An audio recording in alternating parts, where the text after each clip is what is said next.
ঘটনাটা আজকে রাত 2টা থেকে 4টা পর্যন্ত তারা 5 থেকে 6 জন ভিতরে ঢুকে গ্রিল কিচেন রুমের গ্রিল জানলা ভেঙে ঢুকে আমার বাবা মার ঘরে একবারে অ্যাটাক করে তাদেরকে বেঁধে মারার পর মানে স্বর্ণ অলংকার এবং টাকা পয়সা যা ছিল তারা সব নিয়ে নিয়েছে।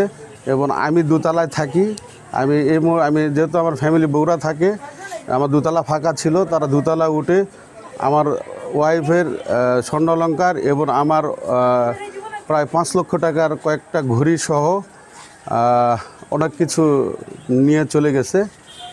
আর এই পর্যন্তই নিয়ে নগদ টাকা সম্ভাব্য 5 লাখ, 3 থেকে 5 লাখ। স্বর্ণ 80 থেকে 100 ভরি। বাসায় আমার বাবা ছিল, আমার আম্মা ছিল এবং আমার কাজের মেয়ে 7 বছরের বয়সে একটা মেয়ে ছিল। ঘটনাটা আমরা স্বামী স্ত্রী দুইজনে শুয়েছিলাম। এমতো অবস্থায় 3টা, পৌনে 3টা বা 3টা থেকে 4টা যখন আজান দেয়, ফজরে যখন আজান দেয়, তখন ওনারা আমাদের বার করে থুয়ে ওনারা বার হয়ে চলে যায়। আমাদের 2 স্বামী স্ত্রী 2 পা 2 হাত পিছনে বেঁধেছে এবং মুখের ভিতরে কাপড় দিয়ে পিছনে বাঁধে রাখছে, মুখে যেন হা মেলতে পারি না। এমতো অবস্থায় প্রায় 1 ঘন্টার উপরে তারা কাজ করছে। তারপরে আমাদের কোনো জিনিসপত্র আমাদের কাছে চায় নাই, যে কোথায় কী রাখছি সেটাও বলে নাই, ওদের কাজ ওরা করে যাচ্ছে। আক্কেলপুর থানার জামালগঞ্জ বাজারে গতকাল রাত 3টার দিকে একটি দস্যুতার ঘটনা ঘটেছে। সেই দস্যুতার ঘটনার সংবাদ জানার সাথে সাথে আমি সংশ্লিষ্ট থানার অফিসার ইনচার্জ এবং সার্কেল এডিশনাল এসপিকে পাঠিয়েছি এবং আমি নিজেও ঘটনাস্থল ভিজিট করেছি।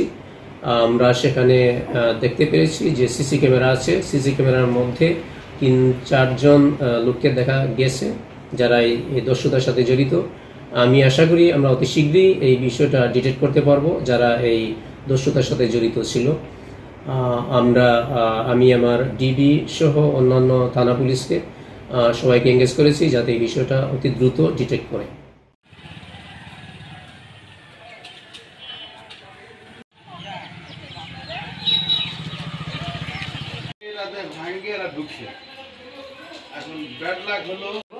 না লাগবে না।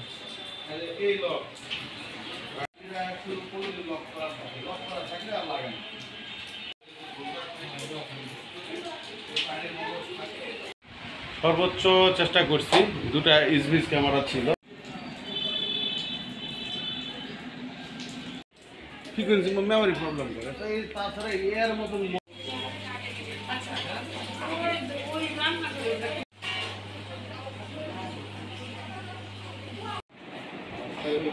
একটু ওখানে একটু সাপ হচ্ছে না। আমরা সাংবাদিক এখানে উপরে এখন কি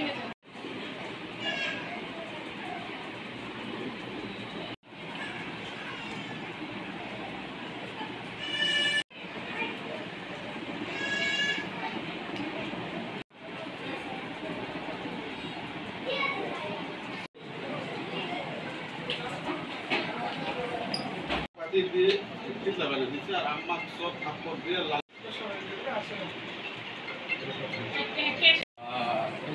অবস্থা। আর আমার কিছু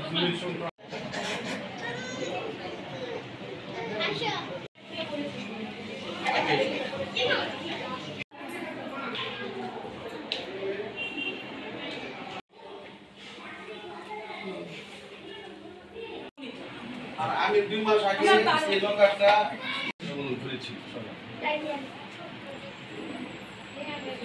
মানে জয়পুরহাট প্লাস জামালগঞ্জ সব জায়গায় 40 মাসে 40 মানে